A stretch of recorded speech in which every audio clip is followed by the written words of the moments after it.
Hey guys, I haven't posted a video on here in a while because life's been crazy.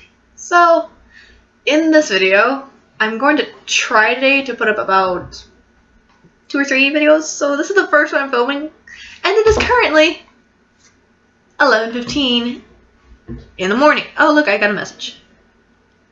Oh. Okay, so this is going to be about my college experience because I have almost 2 years under my belt of college. I dropped out this year.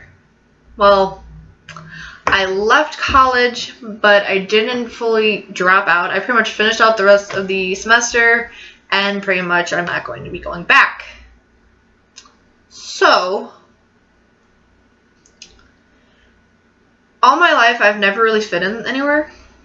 And you know what? I always thought, hey, when I went to church, I felt like I fit in. That was just like going to a church once, maybe twice a week. Wednesdays and Sundays. Wednesday nights, Sunday mornings. This may not be true for everyone, and if people from my college are watching this and you disagree with my opinion, that's fine. By all means, dislike, comment, go for it. That I attended a Christian college. I attended it for a full year and about a half a year. I left this past year in November. My first year there was difficult. And it wasn't just because I've never been away from home more than a week. Like, I was there for about almost about a year. Because I would be home about 3 months and then I'd be back. The longest break I had during the school year was Christmas and I want to say Easter. No, winter and spring break were like the longest break I had when I was at college. Winter was about a month, and I think so was spring break. So, as it is, it was different because I finally got to feel like I'm independent. I'm my own person. I can be myself. I don't have to like pretend, oh, there's nothing wrong with me. Oh, like I'm perfectly fine. I could actually like voice my opinion.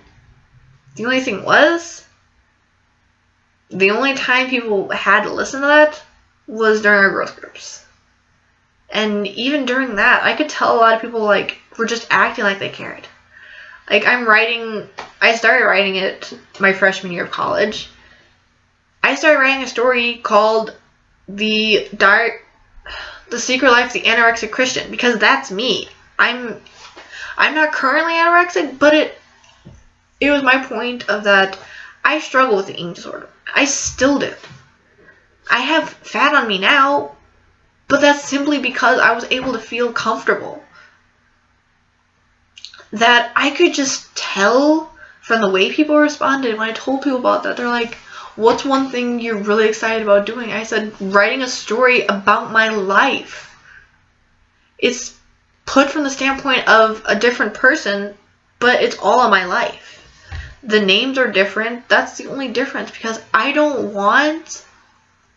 there's a lot of things in there that, yes, what they did was wrong, but I don't hold it against them. I could tell in the look of my RA that she was like, oh, that's really nice. How is me talking about having an eating disorder nice? How is talking about something I still struggle with okay?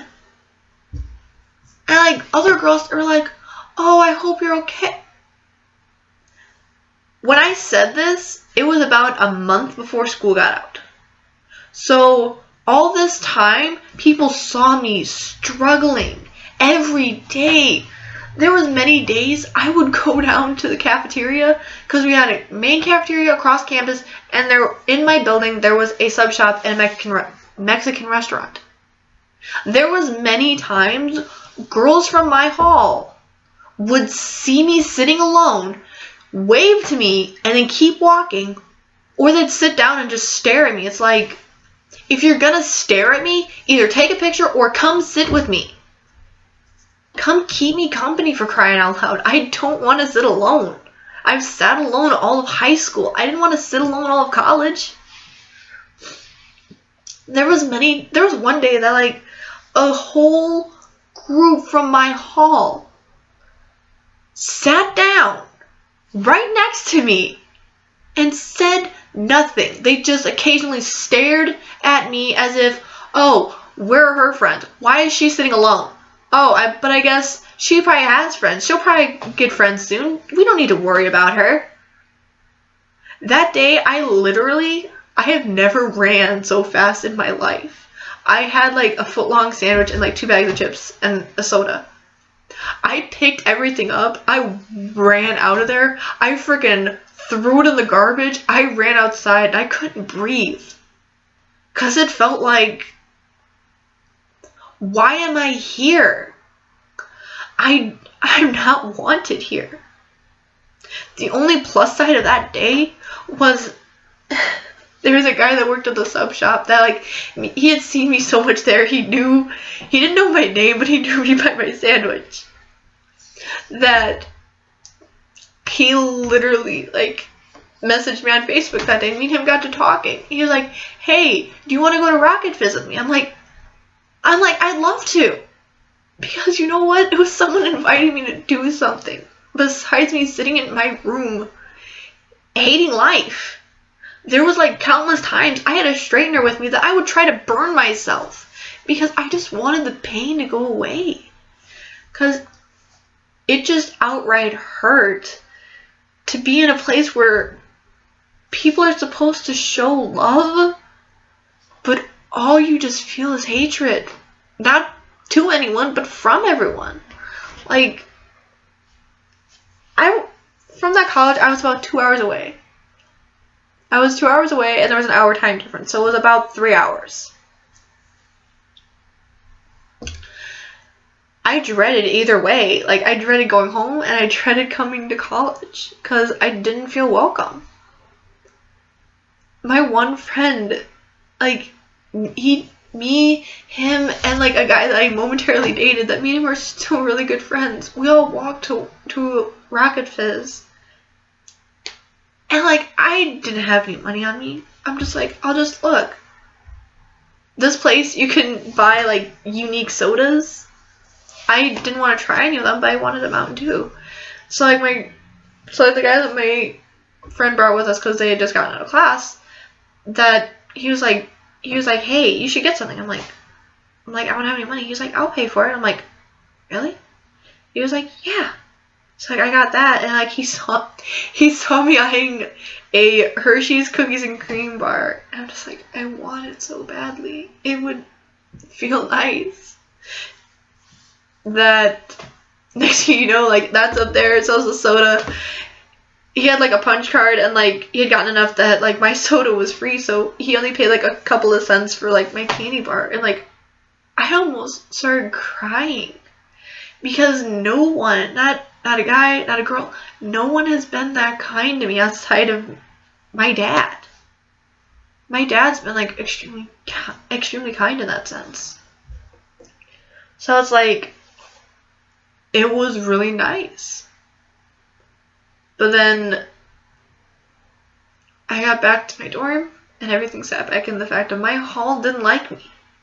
And it's not so much the fact of I want everyone to like me. I felt isolated. We have open dorms on Friday and Saturday. It got to the point where I went from like leaving my door open, I would be sitting on the floor painting, or I'd be sitting on the floor drawing, or just playing on my computer. Couples would walk by and stare at me. People would walk by laughing and then just look at me. I'm like, why are you doing this? Like, why are you making me feel this way? Like, what did I do wrong? There was one day that my RA's roommate came by looking for my roommate.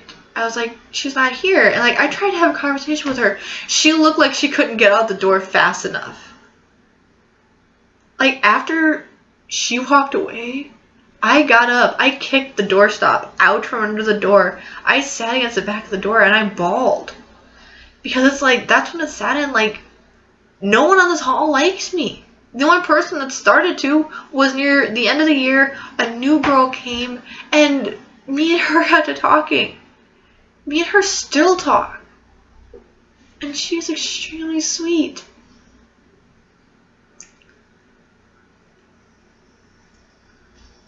But then, like, this year came around, and, like, the roommate that I had, me and her still keep in contact. She's still, out of any of the female friends I made at college, she's the main one that always checks up on me. She's like, hey, how are you doing? When me and my ex, like, our relationship became complicated, she was like, what are you going to do? I'm like, I don't know. I still love him, and I do still love him. I haven't stopped loving him. I still pursue him daily. Because I don't want the person who gave me a lot of strength to lose theirs. So, when this year rolled around, I had, like, wrote a letter the year before. I'm like, I won't let my hall ignore me. I'm not going to be forgotten. I'm going to make sure that people like me. Somehow, some way, at least 3 people. What's amazing is that the only friend I had starting out the year was my roommate and a couple of friends. Well, a couple of friends. Like, there wasn't a lot of them that, like, really, like, were really close, but hey, it was something. So, there was one day I was sitting down in the cafeteria because this dorm was above the main cafeteria. That I sat down at a table. My roommate, a lot of my friends were going to sit with me. They walked clear across the room, walked right by me, said nothing, and kept walking. I'm just like, that's light. That's just nice. I'm just sitting there. I have mac and cheese. I have chicken nuggets. I'm just, like, pushing them on the plate. I'm just like, I'm not hungry. Like, why is this still happening? What did I do wrong? What did I mess up that I'm cursed with people hating me? Then this chick walks by, and, like, she's in the scrub, so I'm just like, okay, this chick probably doesn't even have much time to eat. She like walked by, like, she had, like, her plate in one hand and, like, a drink in the other. She was like, is anyone sitting with you? I'm like, no, but please sit with me, please. Like, I was almost in tears begging her, like, don't make me sit alone. She was like, I wasn't gonna make you sit alone. I just didn't want to steal one of your friends' seat. So, like, she sat down, and me and her started talking. Funny enough, she's in the same dorm as me, she's on the same hall as me. And she's a medical student. And she's only a freshman. I'm just like, that's amazing. That I still talk to her, and our longest running joke, because we met on Chicken Nugget Day, my name is Tall Nugget because I'm really tall, and hers is Medical Nugget because she's a med student. Like, she still keeps in contact with me. Me and her, like, talk on Facebook. We play games on Facebook. It's nice because, like, I don't feel so far away from her now. But there was a couple of times I would leave out of town to go hang out with people. There was one weekend I came back and I just didn't feel like myself. I felt really out of it. I felt like, why am I here? I'm just like, okay, you know what? Maybe the people in my hall make me feel better. I walked down the hall. And there's 2 chicks that come out of my RA's room. Well, one of my RA's rooms that's right next to mine. Looks right at me. And simply says, oh, it's just Aaron. And walks back in the room. I think that was probably the breaking point. Because my RA, when me and her had a class together, she acted like she really cared. But it's like, as time went on, more and more people showed that that's not a dorm they want to be in.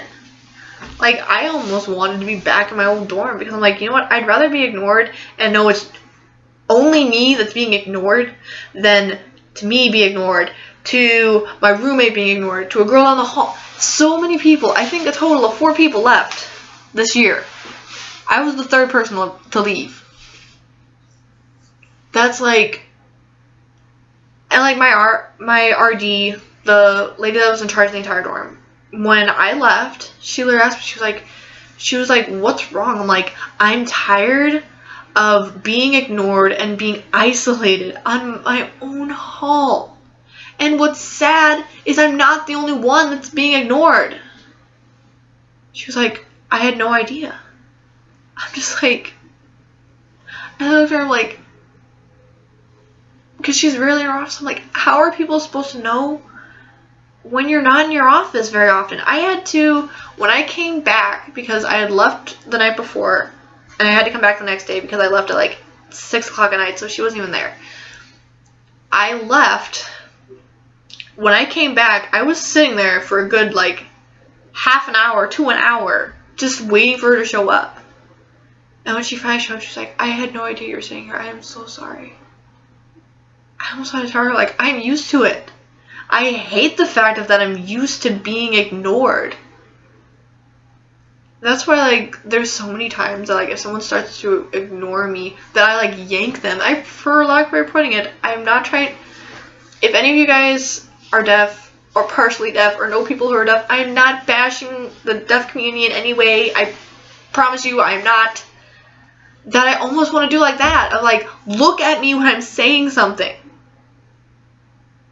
Because if your back's to me, for all I know, you could be rolling your eyes, mouthing that you hate me. If you're going to bash me, look me in the face. Just have the gall to look me in the eyes if you're going to say something crappy about me. So, that's how my college went. I'm going to end up going back to college. Maybe not like this year, but I want to go back next year. My goal is to be back either next year or 2 years from now. Because I started to go for a counseling degree. I'm not going for a counseling degree anymore. I'm going for what I originally was going to go for before all this stuff happened. I was going to go for originally graphic design, but I'm going to go for video game design with a minor in psychology, because I want to be able to not only use my story, but I want to be able to reach people who have mental illness and people who don't understand mental illness. You know what? You guys all can say, like, I don't know. No, I don't honestly know if the stuff I say is wrong with me is truly wrong with me. My parents have never taken me to get an evaluation because I don't know. Maybe they don't care. Maybe they're like, oh, it's too much money, we can't afford it. Even though my mom can seem to afford a whole bunch of other crap. But anyways. Personally, this is my own personal opinion. I haven't gotten evaluated yet. I'm going to once I get enough money and I get out of here. I have anxiety. I have depression. I have PTSD. I have anorexia nervosa. Do I know if I have all those for sure? No. Do I honestly? The main one I know for a fact that I'm sure without a shadow of a doubt I have is PTSD. I'm pretty sure I would need to look back up at the main one, which has lasted more than 3 months. Because this has been going on since I was in middle school, when I was raped the first time. Well, I was actually molestation because I was under the age of 18. So guys, that's the end of my college story. Like, subscribe, comment, for crying out loud, share the heck out of it. I'm not trying to do this to get like a certain amount of subscribers. I want to do this because I want to be able to get my story out of there, but it's hard to get out my story when my parents won't let me leave the house. I'm pretty much stuck here until I can move out. So, yeah. Remember guys, if no one else loves you, I do. And if no one has said your life matters, it does. It matters a lot, because you never know when you're going to meet someone down the road that they need you as much as you need them. Stay tuned for the next video, guys. Bye.